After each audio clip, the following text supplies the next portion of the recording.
Warning, incoming game over. Warning, incoming game over. Hello everybody and welcome to Game Over Vancouver.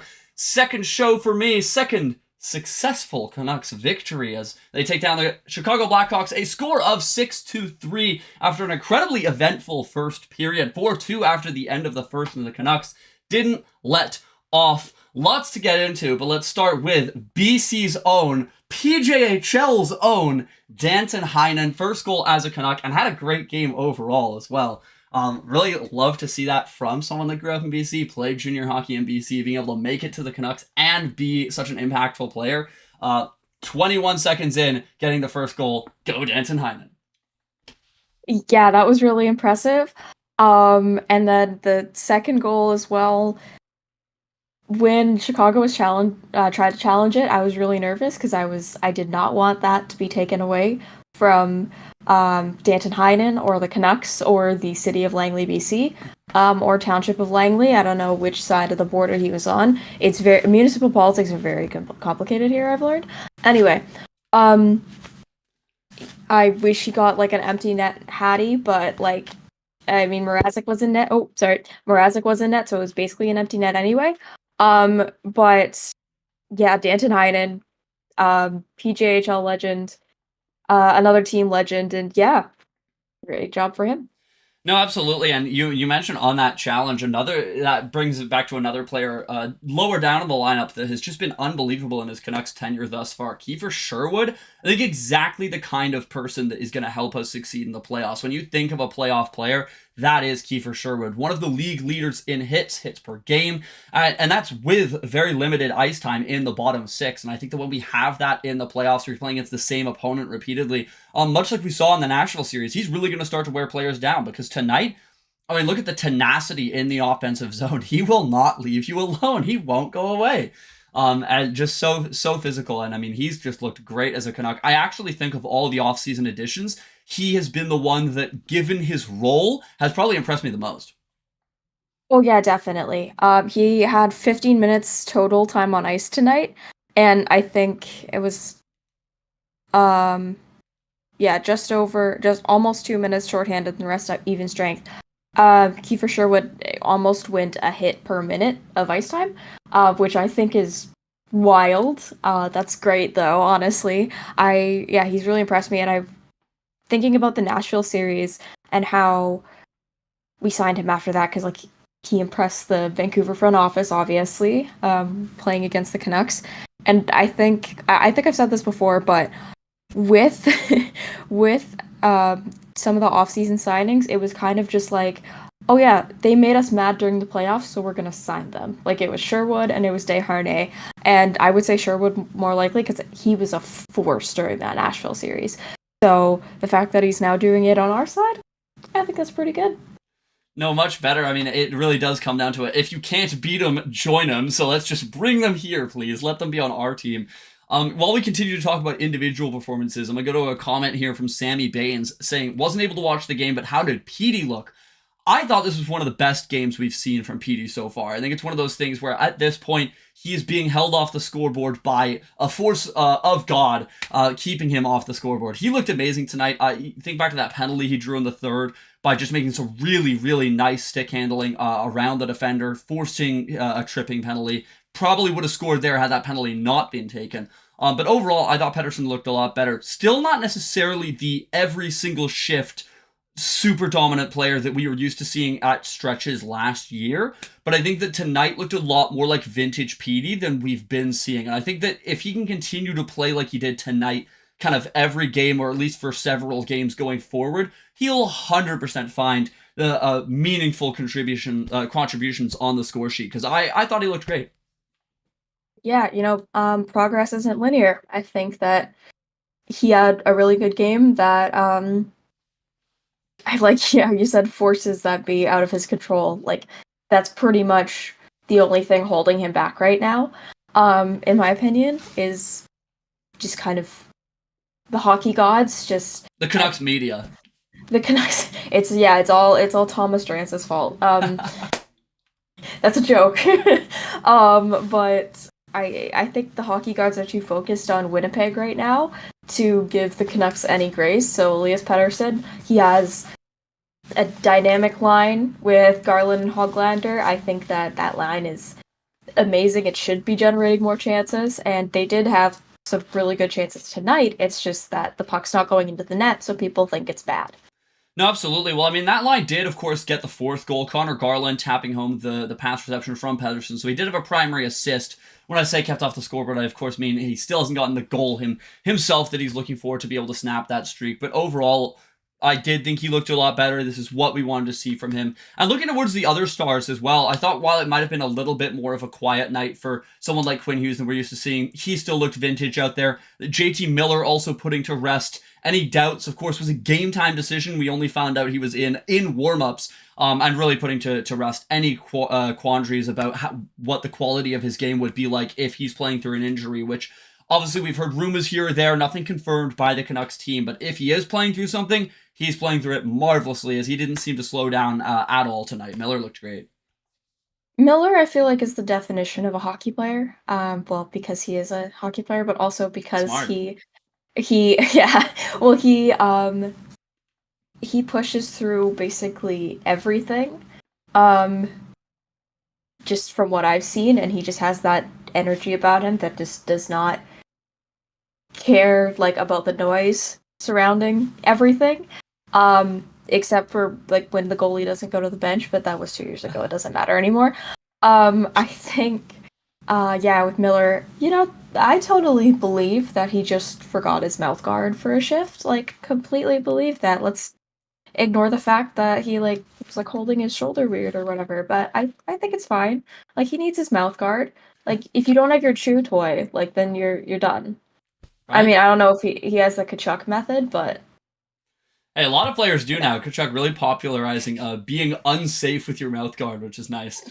Another player that I also thought had kind of the best performance of the year so far, not to say that he's been playing bad this year, but after a bad playoffs, I was very intrigued to see how Filip Hronek would bounce back this year. And this was a game where he looked really, really great. I thought he would look a lot more confident this game, and whether that's because they're playing a lower, I don't want to say a bad opponent, but a lower quality opponent in Chicago, not supposed to be a super competitive team this year. He seemed to be willing to take a little bit more chances with the puck. I thought that he was really decisive in his movement, and he was willing to carry it around a little bit more, because that's what we saw when the pairing of Hughes and Hronek was the best pairing in the league last year for that stretch of like 30 games or whatever it was. That's what they were doing. They were moving constantly. Think about the crisscrossing at the blue line, being able to burst down the wings to get a centering pass off. We didn't see a lot from him like that in the playoffs, and we didn't necessarily in the first couple games of the year, but this year, a whole lot more, this game rather, a whole lot more. He looked really, really great in the offensive. Got at least one assist, potentially more if I check the game sheet, but I know at least one primary assist on that second Heinen goal. Hronek, I think, and Hughes looks like the Hronek and Hughes that we expect to be seeing out there. yeah, Hughes 2 assists, and he did get 1 assist on that that goal, the Heinen goal. My brain blinked. I thought he had a pretty good game. There was one moment I know where they slow-mo'd him cross-checking Bedard, but Bedard was not bothered. It was late in the game too, and Bedard's like looking for the puck. He was like pushed out this way. I was like, is this like Chicago Fashion Week? Like, why are you posing? I thought I thought that was funny, but yeah, Hronek, as much as I don't love that contract, I think he did have a really good game tonight, and he is playing well for now with Quinn Hughes.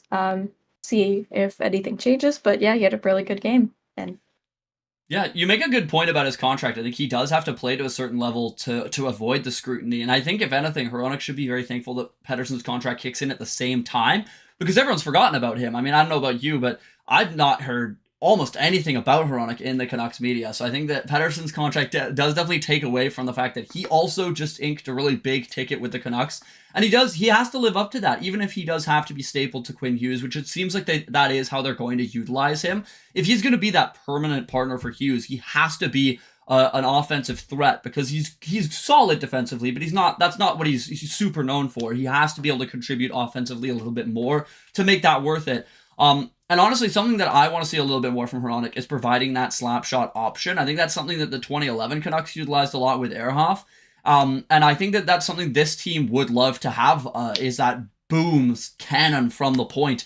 Especially with how many goals were in the front of the net. You know, you can, whether it finds the back of the net or not, if that rebound is dropping into the blue paint, the Canucks have shown they have a really strong physical net front presence. So if that slap shot can create opportunities like that, I think that's something I'd like to see them utilizing a lot more. Yeah, definitely. He does have, I think, correct me if I'm wrong in the chat, but one of the strongest slap shots in the league. They will. Oh, yeah. They will. But he does have a really strong shot. I remember, was it last year? I know it was, like, miscalculated, but he had, like, it was over 100 miles per hour. Yeah, so the shot clock read 109, which everyone was, 107, which everyone was freaking out about because the record is 108.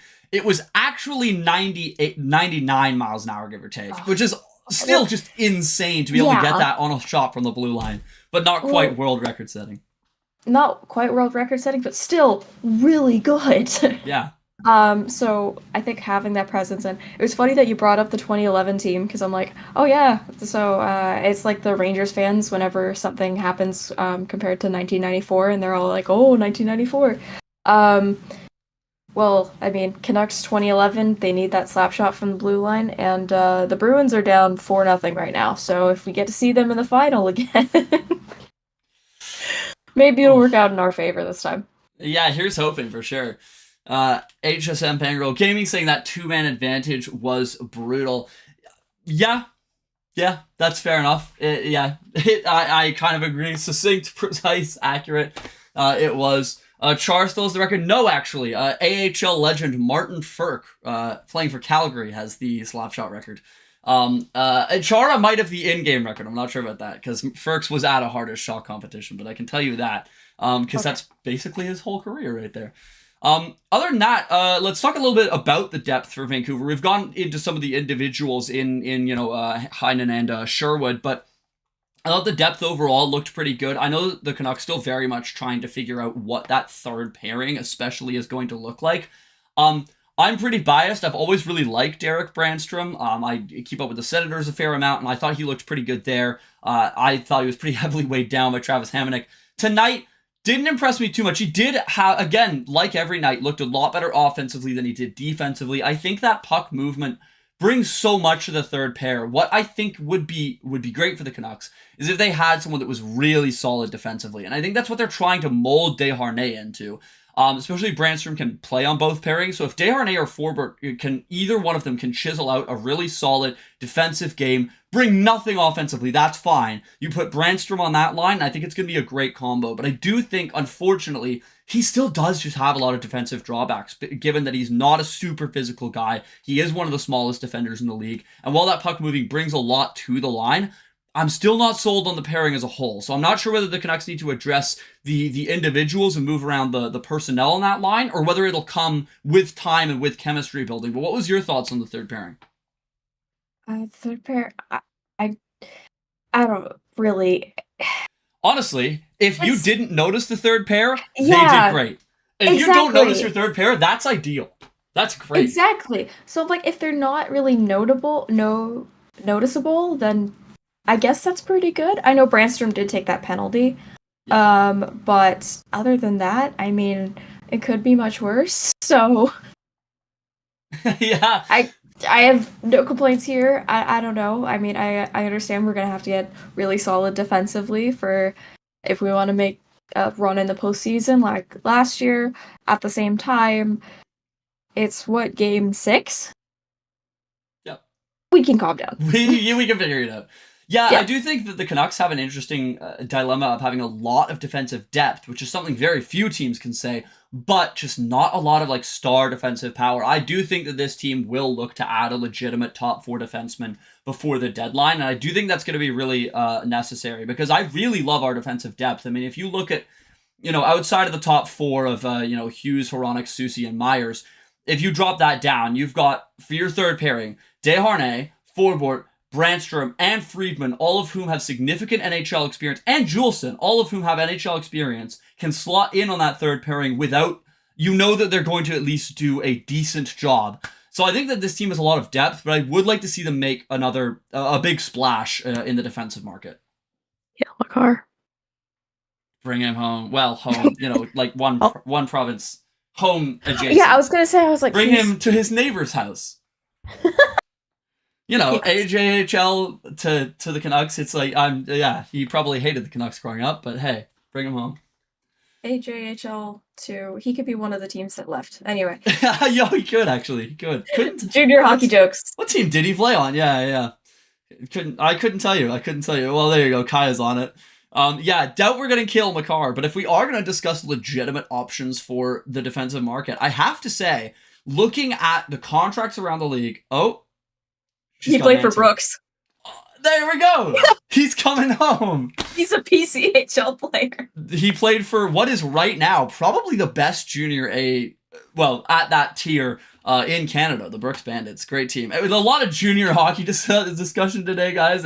Blame Danton Heinen because, of course, played in the PJHL, so that's what brought this all on. Anyways, back to the NHL. Not a whole lot of defensemen are going to be on the free agent the trade market this year. A name that everyone has brought up is Rasmus Andersson. But Kaja, I posed the question to you: are Calgary going to be making any trades, given that they might be the best team in the entire NHL?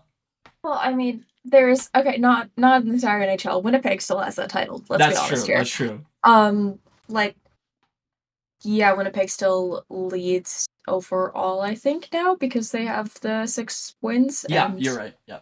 Yeah, second best would be, I'm pretty sure, the Rangers, but they're 5-0-1. So, I really don't know. They might be the best team in the Pacific so far. Because the Canucks got off to a slow start. Edmonton is.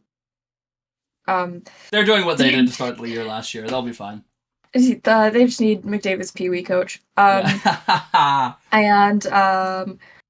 I really don't see the Flames trading anybody significant. Obviously, Rasmus Andersson had that crazy goal just against the Penguins recently. It was in the first period, and their game's still going on. So, I really don't think that they're going to get rid of him. It is an option. Is it an option I think the Canucks are considering? Possibly. At the same time, I don't know if they have anything to match what Calgary would be asking for Rasmus Andersson. No, I agree. Rasmus Andersson is going to fetch a haul, given that he's not on the last year of his contract. So if they traded him, the team that received him would have him for both the rest of this year and next year at an incredible bargain. I forget the exact amount he's making. I think it's about 4.8, which is just crazy for someone that is a top pairing caliber defenseman. Hands down, no one's going to try to argue that. And he makes 4.8. I mean, the Quinn Hughes deal is amazing. Rasmus Andersson's, in terms of bang for your buck, might be just as good a deal, which means every single competitive team in the NHL is going to go after him at the deadline. So, honestly, you're right. He might cost kind of like 2 firsts and even maybe more on that in terms of quality of prospects and whether they're actual first-round draft picks. So it'll be a bidding war, and that's something that Calgary could really use to help their retool. If they're even in one, maybe they'll be the first team in the Pacific somehow this year. We could offer sheet Evan Bouchard. We could do that. We could. Of all of the decisions, that's one of them. The highest paid current UFA right now on the defensive market is Aaron Ekblad. I don't think that Florida would want to give him away. No, especially not considering the fact that they're going to be looking to go back-to-back. I'd expect him to be getting done. Yeah, so that's the thing is, while I do want them to add a legitimate top 4 defender, might not happen. We could add Cody Ceci.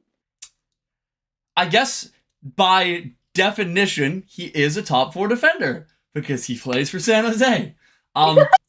Let's not, as I think about everyone on our defensive depth list is probably less of a liability in my humblest of opinions.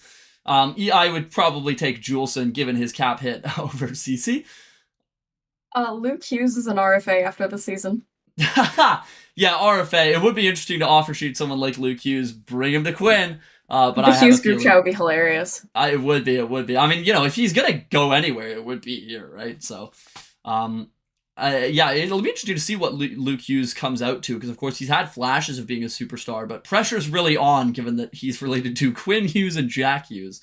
So with the Canucks looking for another top four defenseman, if there isn't a whole lot on the market, it will be interesting to see whether they just try to load up on the forwards and almost have a reversal of last playoffs, where last playoffs our defense was pretty great, didn't get a whole lot of depth scoring. Whether this year our forward depth has to be hands down one of, if not the best in the whole league. Every single line is a threat, and on top of that, we could lose multiple forwards to injury, and the people we're calling up would still be threats. But defensively, I still think that we lack that punch outside the top line, and even analytics backs that up. I haven't seen the stats after tonight's game, but coming into tonight's game, the Canucks had a 64% goals for ratio with Hughes and Hronek, which is incredible. That's amazing. The second and third pairings were something like 38 and 32%, which is pretty bad. So I think that it is one of those things where, yes, you can run Hughes and Hronek for huge periods of time, but then you're going to start to run into what you saw in the playoffs, which is, if you're playing 30 minutes a night through 16 games pretty rapid fire, you're going to run out of battery pretty quickly. And so I'm interested to see what they do, because I think that there isn't a whole lot of options, and I think that it will end up having to come from within. We will need to see improvements from Forbort and Desharnais to be able to be a trustworthy third pairing, or from someone like Brandstrom or Juleson or Friedman to really step up and solidify a spot in the third pair. I think that Brandstrom could make a play to solidify. Like, if he got a bit more solid defensively, I feel like he could make that move and then have like him and one of the bigger guys on a defensive pairing, because that was just what Quinn Hughes and Luke Shen were for a couple years there. So it worked out there. No, 100% it did, and I agree with you entirely. I think Brandstrom would have to be sheltered by someone huge, especially in the playoffs. But yeah, again, I really do love his puck moving ability. It's just having to work on the defensive. But amazing defensive coaches here in Vancouver in Adam Foote and Sergei Gonchar. And if there's any defenseman to learn from, be it a Hall of Famer and a fringe Hall of Famer to learn from and improve your defensive game. So I think that covers what we want to talk about in the first period here in Game Over Vancouver. Ready to move on to the second? Yes. Let's do it. It's okay. Reaction times like Peter Mrazek. All right. So moving on to the second period here, of course, lots going on here on the Game Over Vancouver network. That includes Hyperdrive Hockey. Absolutely check out Hyperdrive Hockey. It's the flagship show here on Game Over Network channel. All things hockey across various leagues in multiple countries, including junior hockey, professional hockey over in Europe. If you like hockey, and surely you do if you're watching this, check out Hyperdrive Hockey. Whatever it is and whenever it is, Max and Daphne have you covered. And of course, with some fun Star Wars references mixed in, you can find Hyperdrive Hockey on the Game Over Network YouTube channel or wherever you listen to your favorite podcasts. Wherever you catch this, Hyperdrive Hockey will also exist on. So now, moving into the second, I wanted to talk a little bit more about team structures, which includes special teams. Now again, it is a little hard to fully get a grasp of what the power play looks like when you are against a team that is statistically a weaker team, especially defensively. Chicago, they have some great talent on offense, Bedard, Hall. Defense, not a whole lot. Seth Jones on a way too big contract, and that's about it. The power play, however, for the Canucks, I thought looked great tonight. They really looked a lot more like the Canucks of last year when the power play was running hot. A lot of really great puck movement, and, a couple power play goals helps out. I think that I love Garland on the power play, which is interesting because last year, he really did not have success on the man advantage. He didn't seem to find a spot on power play 1, and our power play 2 was one of the most abysmal units in the entire league, which he was on. So it's really cool to see that he has not only played his way into the power play 1 with his excellent play at even strength in the first few games, but he's made use of that time on power play 1. He's been great. I know he had a power play point. He had an assist on the first one. But overall, the unit looked great. And I'd like to see Garland staying out there, although I know DeBrusk will be fighting for it at some point. Yeah, I was going to say, are you worried about, because we have DeBrusk for a longer term, are you worried about taking him off the power play so soon? I mean, also, since we have him for a longer term, he'll get other opportunities. But I think because Garland is he's so hot right now. He needs to be on that top unit, and he actually produced on power play, so proud of him. Do you think that Höglander could factor into that top unit at one point? See, it's interesting with Höglander. I am going to tentatively say no, and that's not because I don't like Höglander, but it is because I think that him and Garland bring a very similar game, and I think that's in every situation they actually do play quite a similar game. And while Höglander I think has a better finishing ability than Garland, I think Garland does everything else better. And you have enough good shots on that power play with Miller at that option at that left high side, and Pettersson the right side down low, and of course Brockstar. So I think that you have shooting options for the power play, and I think that that's the one advantage Höglander has over Garland. So I'd rather just have a player like Garland. Although, man, Höglander, I think outside of Garland, he might be our best player so far this year, given his roles and given his expectations for what he's supposed to do. He's been awesome. I loved Höglander's game. Yeah, he really has that hog in him. I should probably post that graphic somewhere. But I've been really impressed with his play basically since the last couple seasons, even when he was put in the AHL way back when, and then he developed there. He came back up to the NHL level and just produce. Like, I remember the jokes saying that he got cursed for taking Louis Eriksson's old number. So the fact that he's up here now, getting all this time, getting this recognition on that line with Pettersson, I think is a good opportunity for him, and also because the Canucks extended him. And I mean, I wouldn't say him and Garland together on the first power play unit.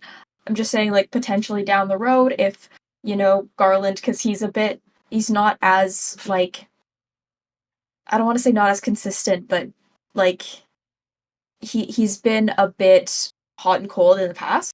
Oh yeah, absolutely. With the Canucks. So I feel like in case he gets on one of those cold streaks, then they slot Höglander in there as well after a bit more time to develop, because I don't know, just having the pest. They're basically both pests. Having that there adds another element of character to the power play overall. No, I could see it as well. You do make a good point about Garland being a little bit hot and cold. We saw that last year. Obviously been very, very hot to start this year. And it does raise an interesting dilemma of what to do when someone like Dakota Joshua is back as well, because we saw him practicing with the team again today, which is awesome news. Wishing the best for Joshua in a non-contact jersey, but Rick Tocchet saying that he's made significant progress, and we might even see him as soon as this homestand. We'll see when he actually is fully able to come back. But with how much he has been progressing, I think that things look really good. And then it's a question of, do you bring back one of the best third lines in the league statistically last year in Garland, Joshua, and Bluger? But if Garland is playing so well, it's going to be pretty hard to demote him. Plus, then you have to figure out who to bring further up in the lineup. So I think that will create a bunch of, granted, good problems. But I think Joshua's return, which again should hopefully be soon-ish, could throw a spanner into the works for the Canucks as they figure out what to do with him and Garland's stellar play. Yeah, I don't know. I think it all depends on, like, how quick Joshua is to regain form.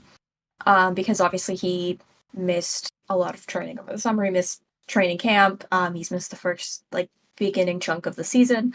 So I feel that he would have to kind of sort of catch up to where the rest of the team and beat the team where they're at. Yeah, it depends on how he progresses when we get him back, how Garland is playing at that point, because sure, if we get him back this homestead, maybe he gets put on a different line, and they don't necessarily bring the third line back. Per Frank Cervelli, Joshua 1 to 2 weeks away from returning. I don't know if I trust that guy, but I just, being honest, he said that Zegers was getting traded, and I don't know, he got a mullet instead, and he's now committed to Anaheim. Anyway, I think getting Joshua back to speed before introducing that third line again, I mean, maybe that third line could help. I know it's technically a demotion because first, second, third, fourth, but, like, I feel like the Canucks have the depth to spread the ice time a bit more equally in the forward groups, so that there's not really a clear distinction of, like, obviously there's, like, the more skilled, like, centermen and wingers, but also at the same time, I feel like just having those units that click together better is better overall than having just all your best players in the top six and all the lesser good players in the bottom six. I feel like that the Canucks should focus on spreading the talent out. So if that's bringing back the third line from last season, that was chef's kiss, amazing. I think then that would be beneficial. It just really depends when we get Joshua back, how Garland is playing on that line with PD and Hoglander. Not sure who they would replace Garland with on that line. I think it's just a case by case circumstantial basis. No, I agree. I think I love your point of being able to spread the ice time out more when you have lines clicking with the consistency that the Canucks seem to have, and especially this year, as we mentioned earlier, having one of the deepest teams in hockey right now. It gives you the privilege of being able to spread out ice time a little more, which also hopefully will keep Pettersson and Miller being able to run kind of at full click, because you'd rather them being able to run at 100% for 15 minutes than run at 75% for 25 minutes kind of thing, especially because if they're on the ice, you really need them to be making an impact. No, I love that point. But again, it is a question of who you would move up, especially because it does kind of seem like DeBrusk might end up with Miller and Besser, which is so funny because that is so not what he was brought in for, but he's looked great alongside them in that utilization.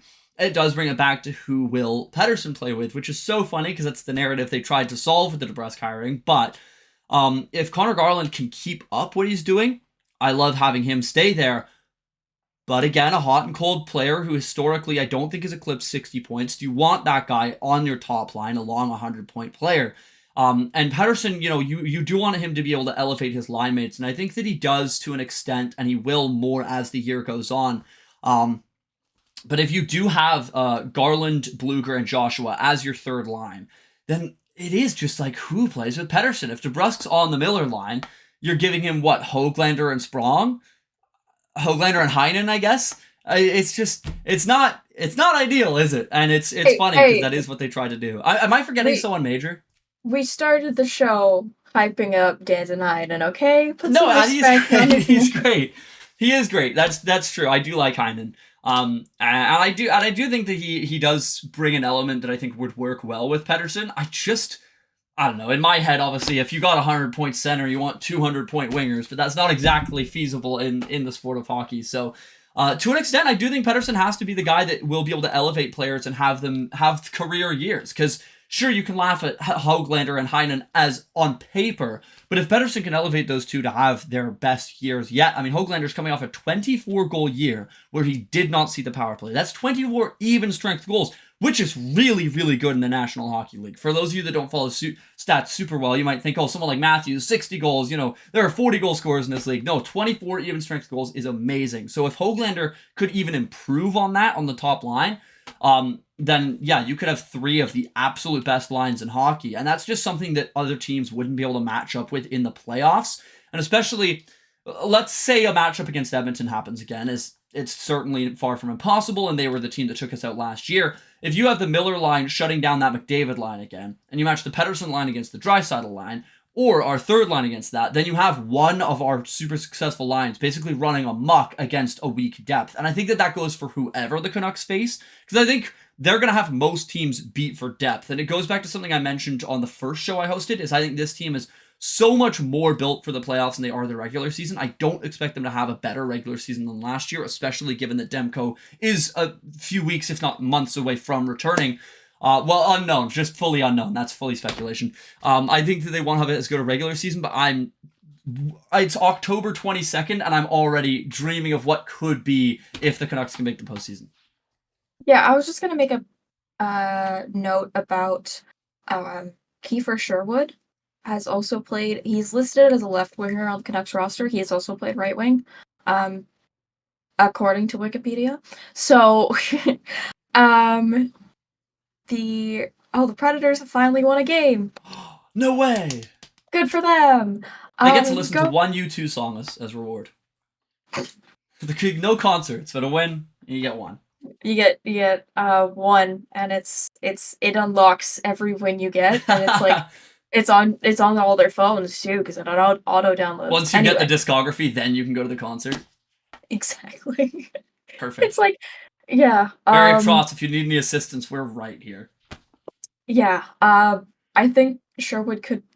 What do you think of Sherwood on the line, replacing Garland? Wow, like on the first line, you're saying? No, not on that line. Third, I meant, on the third. At the third, yeah. I see what you're saying, because then you can keep Garland up top, then you could have Bluger, Joshua, and Sherwood. I would be, well, or when Joshua's back kind of thing. I would be very interested to see what he looks like higher up in the lineup. I do think that he is a perfect depth guy. I don't think he'll ever be a top 6 guy, but I also don't think he's ever going to try to be that top 6 guy.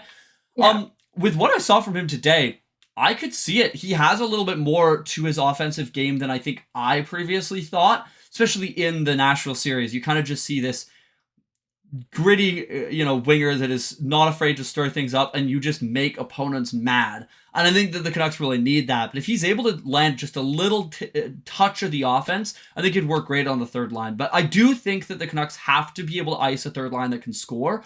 So I think that you if they have a shutdown line there, I don't necessarily trust the fourth line to light it up. Most fourth lines don't. But I think the way that the Canucks are built, you really need 3 lines that can score regularly as opposed to 2. And that is why I'm so hesitant to break up that trio of Blueger, Joshua, and Garland. Just because they were so good at scoring from the third line last year. But I think Sherwood is an interesting player where you could see his utilization changing. As he's been one of the most consistent Canucks this year, and you've seen that rewarded with when he's getting put out. He's getting put out against top lines, against important matches, and late in the game. And I think when he's earned the trust of Coach Tocchet so quickly, because we know that Tocchet does not trust every player right away, I think it really shows what kind of a player he has been for Vancouver and what kind of a player he could even grow into being if he can continue to adapt his game under Tocchet. Yeah, definitely. I just thought, as a suggestion that, if you're not wanting to separate the Garland, Hoglander, and PD line, then to bring in, an alternate option. Yeah. No, 100%. I think that it would be nice to continue to see just a little bit of cycling around the lineups to find something that works. Because I think last year that we saw a fair bit of cycling around. I mean, Joshua and Garland and Blueger weren't on a line together for the first couple months, and then they did put it down, and after a couple games it really started to click. And I think that we still are going to be seeing a lot of the same line shuffling this year, because I don't think that we have yet to see a Canucks line that we have seen, oh my gosh, that has to stay the way that it is. I don't think we've seen that from anyone yet this year. Not to disparage the Canucks, they've been good, but I don't think we've seen any undeniable chemistry to the point where it's like these two are untouchable, because we know how much Tocchet loves his duos, and I do expect to see him continuing to utilize the duos as opposed to stapling 3 players together. But I don't think we've seen anything that couldn't be changed. Yeah, true. We already have the Miller Besser. They're never separated. They're pretty much, yeah. They go back though. They go way back. They're basically married. I think. Well, didn't JT call Besser his wife last season or something like that? I'm pretty sure that was those two. Yes. Yeah, because he kept getting his goals called back. Yeah. I don't know. Let's get the lotto line out there. Just kidding. Yeah. I don't think Barry Trotz is calling you now. Oh, well, I'm sorry, Barry, I take that back. No, I mean, the lotto line, yeah, it's always felt like a last-ditch line. I don't think it's anything that we'll see sustained from the Canucks, because, of course, you load up all your firepower. If the opposing team figures out how to shut that down, you lose. It's like when the Oilers put McDavid, Hyman, and Draisaitl on the same line and was like, yeah, this will work, and then they lose the cup. I mean, it's not directly correlated, but at the same time. Anyway, I think I want him to bring back the lotto line for a shift per week. That's it. Just for the memes. And I just want it to be hilarious. Do I think the lotto line produces a lot? No. Is it funny? Yeah. So. They don't produce a lot. Maybe they should be called the little line, but unfortunately they are the lotto line, and I don't think that we will see them that much. Who's our shortest center? Who's our shortest center? Wait. Shortest center?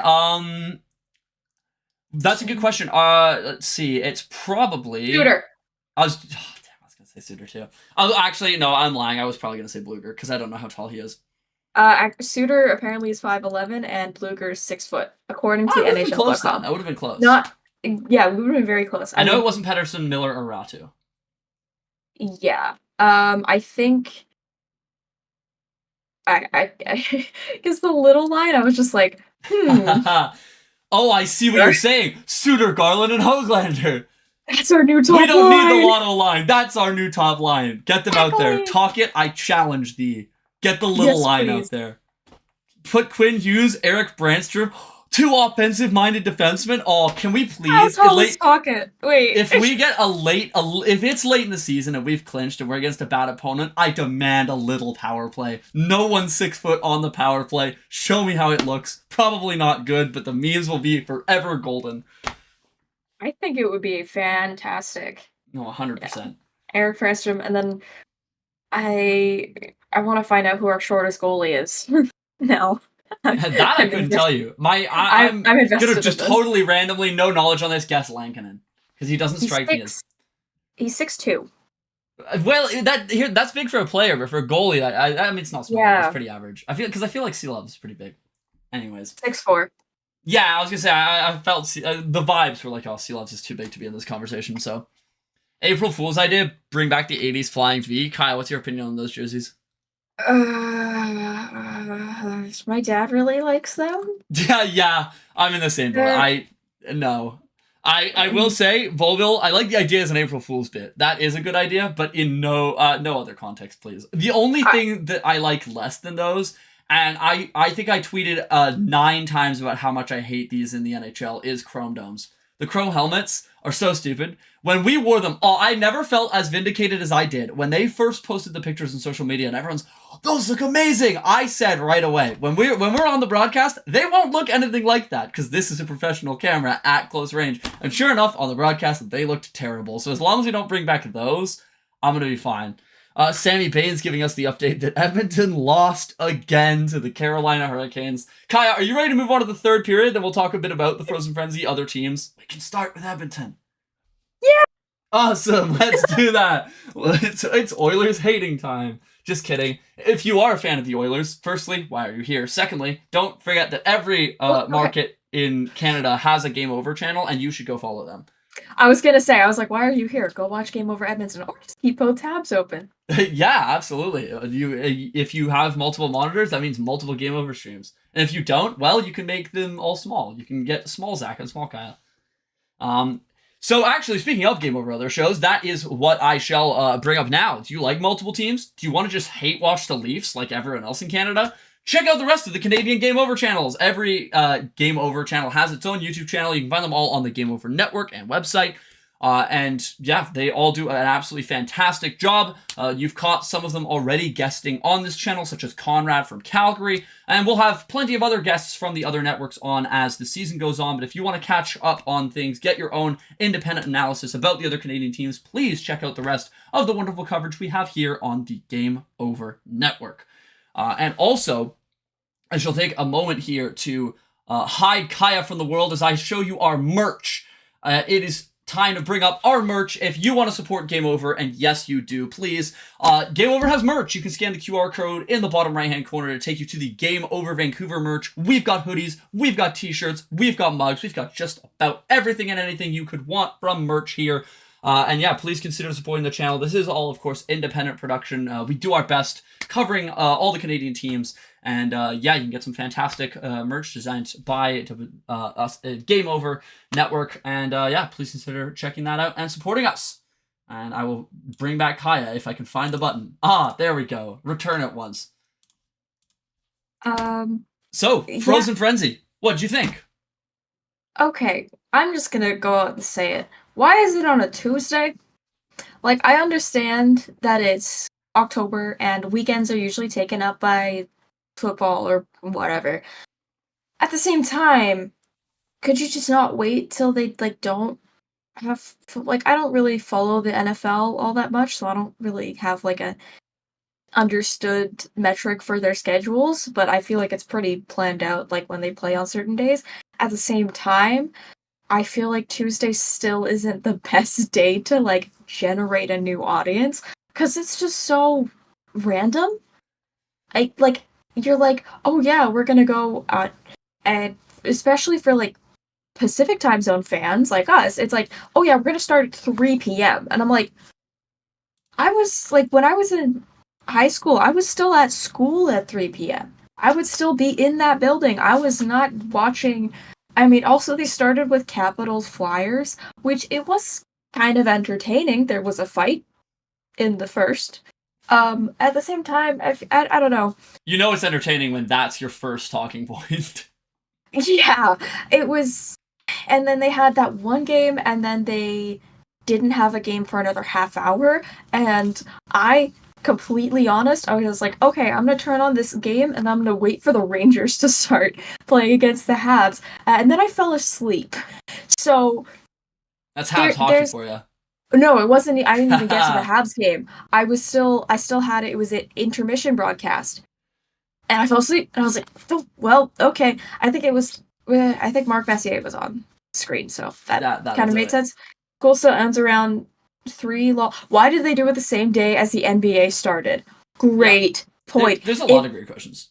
There's so many questions about the NHL that I have, and it's just like, do you want to expand your audience, or do you just hate fun? Like, I don't know. I feel like a Friday would have been better to do this on. Like, any other day than, like, even a Monday. But there's Monday Night Football, so that wouldn't work. Yeah, I think I have some qualms with the Frozen Frenzy as well. Firstly, I work in sports media. I didn't know it was Frozen Frenzy until today. I heard nothing about it. There was so little hype leading up to the Frozen Frenzy. And something that I can't take credit for this idea, but someone else said to me was, why does the NHL not do Frozen Frenzy on Canadian Thanksgiving? So think about it. Every major sport has a day. The NBA's got Christmas. The NFL has American Thanksgiving. Why does the NHL not have Canadian Thanksgiving? You could do it so that the games start in the morning, go through all day. You could have all of the Canadian teams. You could have, I know that there's 7, but you could have one of them playing like an original 16 or something like that. And it's a day where almost every Canadian has it off. You could do all the teams. It's a great idea. Why don't they do that? Instead, there was one game. And it's also an American holiday because it's a day off. It's nice. It's called. I didn't know that. I'm pretty sure. Which makes it even more unfathomable that they're having the Frozen Frenzy on a random Tuesday when the NBA starts, and very little marketing for it. When there is a day begging to be claimed by the universe for a major sports day. It's Indigenous Peoples Day. Okay, yes. Yeah, exactly. It was Columbus Day. Yes, yeah. Apparently, Billy in the chat says it's to counteract opening day for the NBA. You're not counteract the NBA. And also, why would you even try to do that? Exactly. Like, it doesn't make sense. Even if you were the slightly bigger league, what do you gain from trying to do that? And even then, you're still going to lose some viewers. And they're not the bigger league by a long shot. They're not. So trying to compete with the NBA on opening day is also stupid. So it just makes no sense when there is days that feel like they could be made for something like the Frozen Frenzy to then have it on random Tuesday. Just didn't feel great. But that being said, it was today. So let's talk about some of the games. I mean, you mentioned the Flyers Capitals game to start. I caught a little bit of that as it was on the TV while I was at work, and I will say, Alex Ovechkin, not necessarily aging as well as Sidney Crosby. I mean, obviously you don't want to judge off of one game, but like Sid the Kid clearly not slowing down, still one of the best players in the league. Ovechkin looked very, I'm gonna say it, he kind of looked old tonight. He did not look fast. I didn't think the shot was that good. I didn't really like anything about his game in the bits that I saw. And yeah, we'll see how they do this year. You can tell they're really trying to go for it. I thought you meant hair color. I was like, no, he is. He's not graying. He's starting to get wrinkles. Like, man, no. Yeah, that's what I thought. I was like, yeah, I know he's like more gray than Crosby, but geez. And then you went to his play. I was like, oh, okay. Yeah. Well, no, that's the first thing I try to do in every Game Over segment is pick a player's physical appearance and just tear it apart for 25 minutes. That's what I did when you weren't on the show, so it's a good thing you're here to supervise. Sam Lafferty is bald. Anyway. Sorry, Sam Lafferty. Anyway, I think, yeah, he does not have, as somebody who has watched a lot of Washington Capitals games the last couple of years, and because I just really want to watch Ovechkin hit that record, people saying that he's going to hit it this year, there's no chance.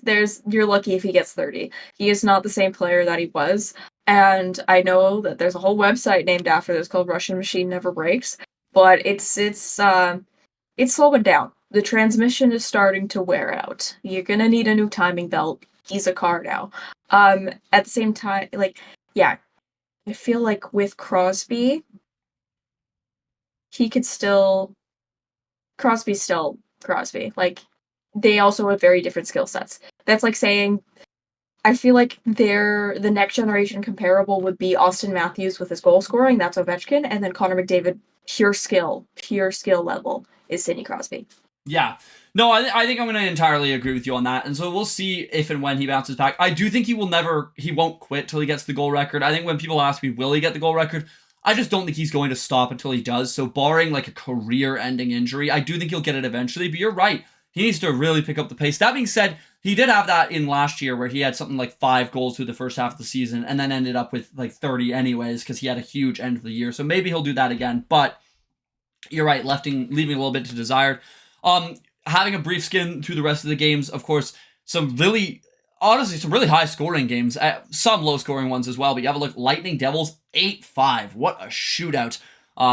Realizing that I have Markstrom on my fantasy team, so that's probably not a good night for me if he let in 8. Lightning, I mean, of course, with Gensel there, I think they're still proving that they really want to extend this cup window as long as possible. Now, another team had a big win today against another Floridian team. Are the Wild a legitimate contender this year, Kaja? Because last couple years, they have been the most whatever team. They like, oh, congrats, you're going to make the first round and you're going to get eliminated. And it's whatever. And it's happened 2 years in a row and then they missed the playoffs.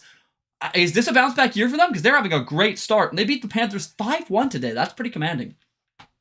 Yeah, but also the Panthers have a little bit of a cup hangover at the moment. So they're injuries, like kind of... And injuries, yeah, too. Like, I think today Kachuk just came back. Yeah, Billy in the chat just said it, but yeah, you lucked out because Jake Allen was in net for all 8 goals for the New Jersey Devils. God may not be on Pettersson's side, but he's on mine. My fantasy team is safe. Guess what his save percentage was? 8 goals against, save percentage probably starts with an 8. Then I'm gonna go 885. 784. Oh, good God! My goodness. You can put a cardboard cutout in the net and it's getting a 650. That's pretty crazy. There were 37 shots on goal. He saved 29. Ooh. So, like, imagine if Tampa had chilled out a bit. Yeah, I do think Tampa's trying to extend that. Minnesota, though, I don't know. It's hard because they've just been so mid the last few years that it's like, okay, in my heart, do I want them to go on a good run so that Fleury can get like another ring? Sure. At the same time, do I think it's feasible? Absolutely not. Especially in that Central Division alone, we haven't even talked about the Jets yet. They're they're a powerhouse. Well, why don't we move on to them? As you know, we should power through these. Jets again taking down the Blues 3-2. Briefly to touch on the Blues. Wow, how much do they miss Philip Broberg, as he's been really excellent for them, and not all of their defenders, any of their defenders have been. So they'll definitely miss him. But Broberg couldn't really help too much as the Jets yet another win 3-2. Now, I'm not sure about the Jets. Again, last year, pretty great regular season, looked great, hammered in the first round. And I mean, I need to see it from them at this point in the playoffs. I'm kind of over their regular season. I think they could win the President's Trophy and I'd still look at them with an air of suspicion. Because, I mean, how much of it's Hellebuck? He's fantastic. And I don't know. I just want to see it from them in the postseason. I like the Jets, I do, but I have bet on them in my... They have screwed over my playoff bracket one too many times for me to trust them at this point. That is completely valid. I want them to go on a deeper run because I just think that the playoff atmosphere in Winnipeg is just so cool to watch from an outsider perspective. Yeah, the whiteout's awesome. At the same time, like, same thing. I don't know about the regular season. Like, it's similar to the Leafs where they're built for the great regular season, but the playoffs, they absolutely blow up completely. Whereas, like, you're saying how the Canucks were built for the playoffs now. Whereas, can you be built for the regular season? I don't know. Like, I feel like that's Connor Hellebuck, just in general, because we all know what happened last year against Colorado. Yes, we all know. Yeah, I was like, it wasn't Vegas because Vegas got knocked out in the first round. I I don't know about them. I think that they're having an amazing start. At the same time, didn't Philadelphia have an amazing start last year? I mean, Things can Calgary change. and Minnesota are having amazing starts now, and do we really think either one of those are contenders? So I don't. Calgary is losing. Oh, well, sorry, Calgary, jinxed you. What is? Yeah, I Nola Chari. Oh, I see that. Yeah, 5 minutes left in the third. 3-2 for the Penguins, who, of course, also, like the Capitals, trying to squeeze every last drop out of that Crosby-Ovi window. But you touched on the Maple Leafs, so why don't we briefly get to them? I'm going to try not to laugh. 6-2 loss to the Blue Jackets. Maple Leafs haven't necessarily impressed me that much under head coach Craig Berube. I think that it will be interesting to see. Of course, they're a team that really has nothing to prove yet. Well, kind of like the Jets. Don't need to see it in the regular season, guys. You've got what I was going to say, because I saw your quizzical expression. They don't really need to prove themselves in the regular season. We know they can be a good regular season team. They have everything to prove in the playoffs. So again, a team that I probably won't put too much stock into yet. I don't love their team on paper. I think that is helped by the fact that we here in Vancouver saw a very different Oliver Ekman-Larsson to the one that has been playing there in Toronto. And for the players' sake, I think it would be awesome if OEL can get back to his Arizona days. Because remember, ages ago, he finished second in Norris voting. There was a time where that was a very, very good defender. Not a time that we saw here in Vancouver. But if he can get back to anywhere near what he once was in Arizona, he could be a really good player for the Maple Leafs. But that's something I'm really going to need to see in depth. Right now, again, don't trust the Maple Leafs. Great forwards, bad defense. It's the same story like it has been for the past 6 years in my mind. Yeah, I'm just wow. I know they played yesterday and they kind of ran the show against Tampa, but to go down 5-0 to Columbus, of all teams, are you wow? Like, I'm not saying Columbus is absolutely horrible, but I'm saying they're not wild card material. They are not anywhere close to winning the Atlantic like the Maple Leafs have done in recent past. Like, they are far out of the playoff window and have been for the last couple of years. I mean, maybe they could do it this year. Who knows? At the same time, don't have faith in them. Faith in the Leafs is just ooh. Another Canadian team that was interesting tonight was the Canadians. Wow. Yeah, that's a good reaction for it. That is a good reaction to it. I mean, 7-2 loss to the Rangers. Now, I will say, of course, Rangers are a very good team. Canadians still rebuilding. But the thing is with the Canadians is it's like they have been in a rebuild, kind of basically since 2022. They kind of went from a Stanley Cup to, okay, we're rebuilding right away after. I don't like to, kind of poo-poo on the young rookies, but like Lane Hudson, a whole lot of highlights, I don't think is that necessarily all that.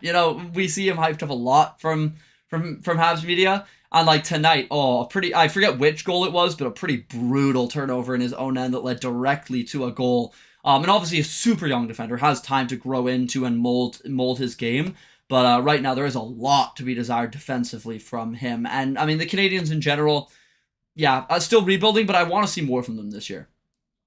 I would say the same thing. Like, Lane Hudson was kind of given a lot of the treatment that I feel like a lot of prospects are given in Canadian markets, especially like Montreal or Toronto or Vancouver as well, where it's like, oh, they're like this incredibly amazing player, and then they get to the NHL and it's just like, okay. Like, you want to have hype in your players. You want to believe in your players. At the same time, some players need some more development time, and that's okay. That's okay if they go to the AHL. That's okay if they go back to their junior teams. That's okay if they go to the ECHL and you bring them back.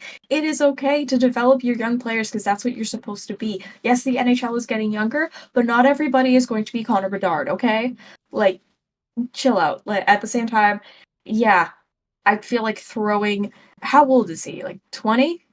Something like that. He is a very young prospect, and I think he's one of those prospects that he's just all over my timeline. You see the head fakes, you see the skating. Clearly, he does have a lot of talent. There's no denying that. But yeah, I think I'd like to see him sent down to either the A or junior. I think he could benefit a lot from that. In my mind, I think you send him down to the AHL. I think he is ready for pro hockey, and I think developing him in a pro hockey environment will work out really well. We're at an hour and 2 minutes, so why don't we kind of blitz through the rest of these games? Obviously, if you have any specific talking points for teams, interrupt me. But in the end, yeah, Sabres taking down the Stars, which Sabres, oh man, did they need that? They really need to try to bounce back. That's a team that really wants to try and find the playoffs this year. With the new head coach, Lindy Ruff, they have a lot of expectations. They have a lot of young guys looking to take that next step. They've been on the cusp for 4 years now, so. New head coach Lindy Ruff. Yeah. Just want to say. No, good point. New for his 9th year with the team or something like that. Coming of course from he was with New Jersey, was he? Where was he? He comes from somewhere. New Jersey, yeah. That sounds right. I do know a thing. And now it's Sheldon Keefe. It sure is. Ex-Leafs head coach. Talking about the Predators, they did finally get a win, blanking the Bruins 4-0. So that's a pretty standout win against a team that is supposed to be, again, pretty competitive. Hurricanes took down the Oilers in overtime. The Oilers' woes continue. Just not a whole lot of offense from that team, which is really weird given that they have some of the best offensive players in the entire game in McDavid, Draisaitl, and let's be real, Bouchard, Hyman, and RNH can all contribute offensively. We know that they can, even if they are buffered by playing alongside two of the best players. Why can't they score? I don't know. I feel like calling Hyman, Bouchard, and RNH the best players in the league is kind of like saying that Alex Burrows is a Hall of Famer because he played with the Sedins. Don't get me wrong. I don't get me wrong. I loved Alex Burrows. I have an Alex Burrows jersey. At the same time, we need to do a comparison to who he played with. Same thing with the people hyping up Hyman and RNH and Bouchard even chill out, please. I don't know why they can't score. Is it a finals hangover? Are they just rewatching the Amazon Face-Off show and just crying? Who knows? I mean, heck, if I was them, I'd do that too. At the same time, why are you not in your reputation era? I feel like you need to step it up a bit, Edmonton. This is kind of embarrassing. Because the Flames, who were bad the last couple years, and you completely pretty much dominated them, they are one of the hottest teams in the league. Pun intended. And you went to the Stanley Cup Finals, and you're in the bottom 5 teams in the league. Yikes. Diva down. No, you're entirely right. I do think that the Oilers really do need to figure things out pretty quickly. Because at a certain point, obviously the NHL season is really, really long, but last year it took them nearly setting an NHL record win streak to be able to get back and not even win the Pacific Division. You won 16 games straight. You didn't win even your division, let alone your conference, which shows how bad of a start they had. They're going to have to go on another run like that. And I mean, if you're relying on your team to be able to fight for an NHL record, to be able to get into a playoff spot, that's not somewhere you want to be. Looking now to another Canadian team, team I'm a fan of, Ottawa Senators, 4-0 victory over Utah, and that's without Linus Ullmark in net too. So Forsberg having a little bit of a bounce back game, which gosh did he need. Oh my goodness. Very up and down player for the Senators. A lot of downs lately. So for him to be able to come in and get a shutout is huge for them and for that team as well, of course, fighting in what is probably the most stacked division in the league. Of course, both the Senators, Red Wings, and Sabres are all realistically fighting for one spot. Red Wings coming away with a win, 2 with a 1-0 victory over the Islanders. But Senators looking good. I was going to say about the Red Wings victory, that is the lowest shots in a victory, or lowest saves than I think in a victory. Or you can do this. Okay, because they had 11 shots on goal. They scored once, so there are 10 saves. It was the lowest shots, something, is since 1959. That's what the stat line was. Where is the tweet? I see what you're saying. My guess is that it's the lowest shots for a win since then, because I didn't realize this till I clicked on the game sheet. Yeah, Red Wings won 1-0 with 10 shots. That's nothing. That's nothing. Okay. No, that's not the right tweet. I'll tell you what, because we're getting close to the end of the show, okay. Why don't I bring us to overtime while you find your tweet? Okay, I found it. Per Ken Daniels, this is from Elliot Friedman. Per Ken Daniels on Detroit Broadcast. Red Wings' 10 shots is fewest in a victory since 1959. And Alex Lyons stopped 29 for the shutout. Nice. Good for Alex Lyon, who, of course, awesome story. Journeyman until he's in his 30s and now has carved out a starting role in the NHL. That's awesome for him. When he got that shot in Florida last year, he was either 29 or 30. I know He's 31! Yeah. He's almost 32! Because I remember everyone was talking about that in Florida last year. Like, oh, this 30-year-old ECHL, AHL goalie just came in and, like, helped Florida get to the playoffs. So great for Alex Lyon. But now getting to our final segment here for Game Over. If anyone has any questions in the chat, they can be Canucks related, they can be NHL related, they can be junior hockey related. We will answer them to the best of our ability. Final segment is when I will tell you about La Ruche, which is a page that we have set up. It'll be in the description down below. Because, of course, Game Over Network, it is an independent production. We're not backed by any sort of major media outlet. It is focused on community, inclusion, and quality people. If you're interested in supporting the Game Over Network, we have a crowdfunding option available in La Ruche, which is basically like GoFundMe or Kickstarter for Quebec-originated companies. We have a Patreon page down below, and you can donate through La Ruche. If we raise $15K, it allows the Game Over Network to access huge government grants here in Canada and would really help out our production. So that's the goal that through the entire network we are trying to hit, and every little bit counts. So if you're able to get to our La Ruche page and help us out, that'll help us continue to keep the people that we have around and maybe even bring more people on to the wonderful Game Over Network. So thank you everyone for watching and everyone for your support, whether it's a like, whether it's a subscription, which please do subscribe to YouTube, it is free, or whether you're just watching for a few minutes at a time and joining Kaja and I exploring Canucks hockey. Thank you so much for sticking around and joining us tonight after a Canucks win. Update. Flames tied it. 19th minute, 17 seconds to go. Nazem Kadri, assisted by Blake Coleman and Rasmus Anderson. So they're going to overtime. And Sharks are down 1-0 to the Ducks right now, and the loser off, I saw on Twitter. People were calling it. And then do you want to hear the beer league stat line that David Riddick is running right now in the Kings Golden Knights game? I would love to hear what Big Save Dave is pulling off. So Golden Knights have 12 shots on goal, and they've scored 3. So he's got a 750 save percentage. Yeah, that's a beer league total. I've heard that 750 is not a good save percentage. Oh, it's bad. There was a goalie who let in 8 goals tonight, and he had a higher save percentage than that. So Big save, I don't Dave. know. Come on. A big save, Dave. Yeah, I mean big the Kings. I don't think that Darcy Kemper is the answer to their problems. Maybe he will be. Looked not great in Washington last year. Hence why they traded him for PLD's awful contract.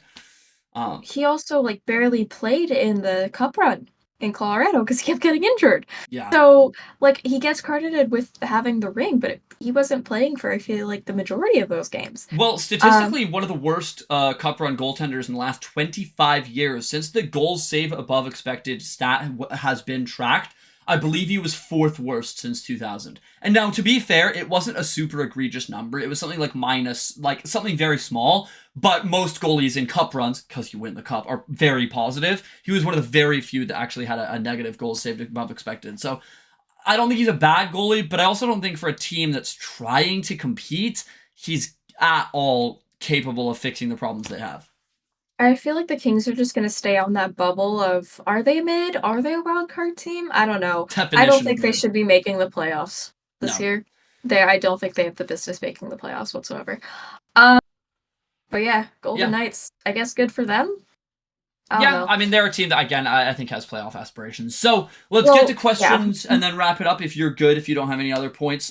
First question here from the wonderful Lock in the Crease who joined us last week on the show. How long will it take for the Flames to lose a game in regulation? I'm thinking 2028, maybe 2029.